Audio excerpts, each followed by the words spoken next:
High, happy Diwali সবাইকে and শুভ দীপাবলির অনেক শুভেচ্ছা।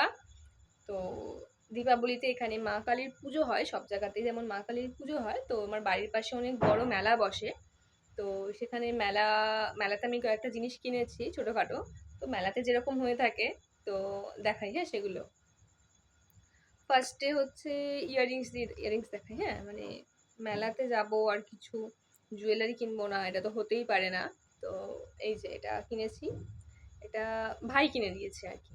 ঠিক আছে, তো সামনে তো ভাই ফোঁটা, তো কিনেছি ইয়ারিংস। পরে আরো কিছু নেব, আপাতত এটা নিয়েছি মেলা উপলক্ষে। তো এটা কিনে দিয়েছে ভাই, আর আমি নিজে একটা কিনেছি। হ্যাঁ, এটা কত নিয়েছে? এটা 30 টাকা নিয়েছে মেবি।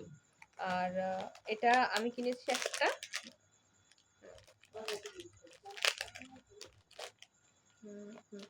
এটা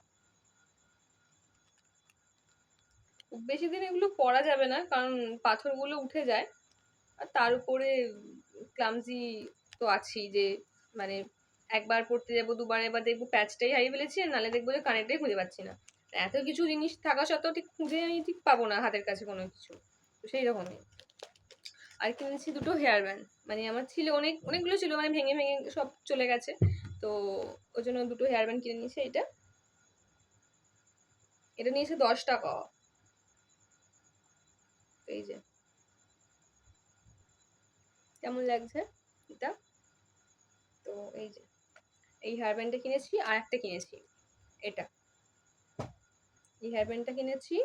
আর কিনেছি একটা কি কিনলাম, হ্যাঁ কাঠের চিরুনি কিনেছি। এই যে এটা 50 টাকা নিয়েছে, তো 60 টাকা বলেছিল, তো কম করে 50 টাকায় দিয়েছে। আর শুনেছি হেয়ার ফলে হলে নাকি কাঠের চিরুনি ব্যবহার করা ভালো, তো আমি ভেবেছিলাম কিনবো অনেক দিন থেকেই। অনলাইনেও দেখছিলাম, তো মেলায় গিয়ে পেয়ে গেছি তাই নিয়ে নিয়েছি। মাথায় এত চুল নেই যতগুলো এর দাঁড় আছে বোধ হয়। ঠিক আছে, তো এটাই কিনেছি। আর কিনেছি হচ্ছে একটা খুন্তি। আমি মাঝে মাঝে কিছু রান্না করি, টুকটাক কিছু। তো সেই উপলক্ষে ভাবলাম একটা কিছু কেনা যাক। তো কাঠের খুন্তি কিনেছি একটা। এই যে একদিন এই কাঠের খুন্তিটা দিয়ে কিছু রান্না করে তোমাদের সাথে শেয়ার করব। ঠিক আছে, চলো এইটুকুই কিনেছি আমি, এ পর্যন্তই।